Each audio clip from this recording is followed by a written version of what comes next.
Sharda recording studio Maulapur बाजार।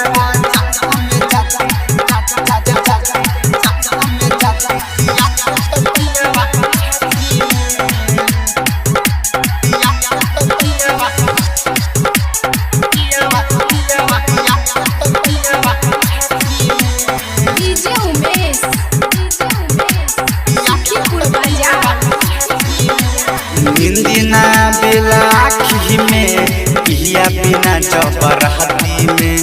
निंदिना बेला आँखी में पिया बिना जबरहती में। हमर तकियावा जान में जाती पिया के तकियावा छाती में। हमर तकियावा जान में जाती पिया के तकियावा छाती में। निंदिना बेला आँखी में पिया बिना जबरहती में। निंदिना बेला आँखी में पिया बिना जबरहती में। हमर तकियावा जान में जाती पिया के तकियावा छाती में। हमर तकियावा जान में जाती पिया के तकियावा छाती में।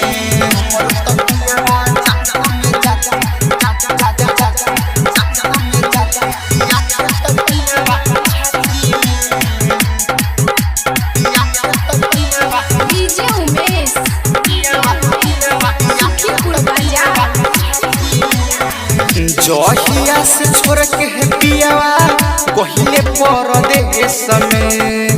जिंदगी बीतता हम बहुत कलेश में। जहिया से छोड़ के पियावा कहिले परदेश में। जिंदगी बीतता हम बहुत कलेश में। जोशिना मिटेला खाटी में कचकना रगड़ीले टाटी में। जोशिना मिटेला खाटी में कचकना रगड़ीले टाटी में। हमर तकियावा जान में जाती पिया के तकियावा छाती में। हमर तकियावा जान में जाती पिया के तकियावा छाती में।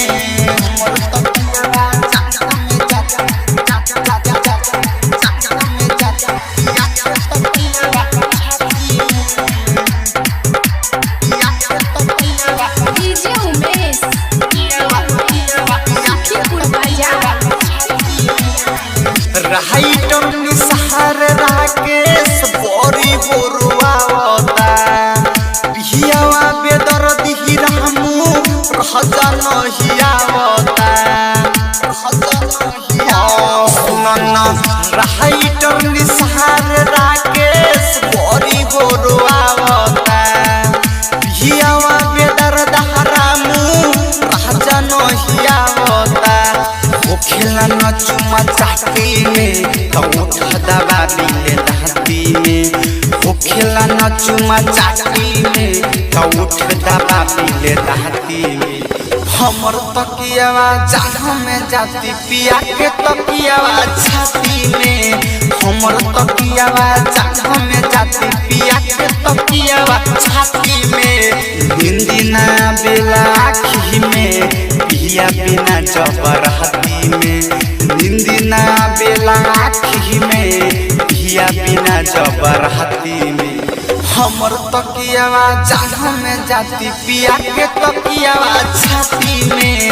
हमर तकियावा जान में जाती पिया के तकियावा छाती में। शारदा रिकॉर्डिंग स्टूडियो मौलापुर बाजार।